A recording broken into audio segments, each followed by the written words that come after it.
Bago pa lumapag ang eroplanong lulan si dating Pangulong Rodrigo Duterte mula Hong Kong, nagkalat na ang mga pulis at mahigpit ang seguridad sa NAIA.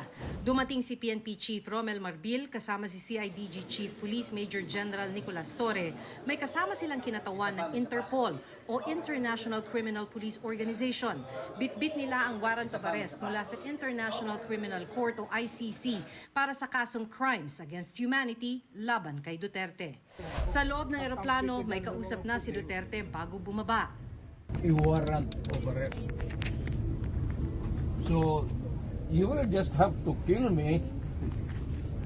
Kung hindi ako papayag, kung kakampi ka dyan sa mga puti. We're just going through the process.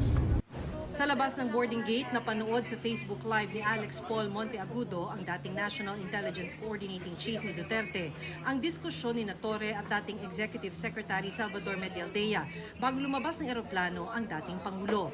Kuha ito sa tube o ang dinaraanan ng mga pasahero palabas ng eroplano patungo sa concourse ng airport.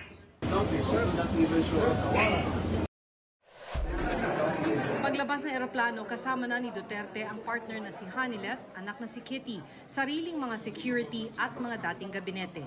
Sa Instagram live ni Kitty, napanood ang diskusyon sa pagitan ni Duterte at Hanilet bago dumiretso sa VIP holding area ng NAIA Terminal 3. Asa si Bingbong? Bong! Bong!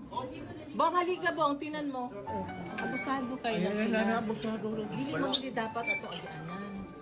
Lahi ato agianan. Wala na yung mga wala lagi wala. Mula sa airport, diniretso si Duterte sa naghihintay na coaster ng PNP sa labas ng NAIA. Sumama sa kanya si Hanilet, si Kitty, mga abogado at ang mga dating cabinet secretary niya. Para sa GMA Integrated News, Maki Pulido, nakatutok, 24 oras.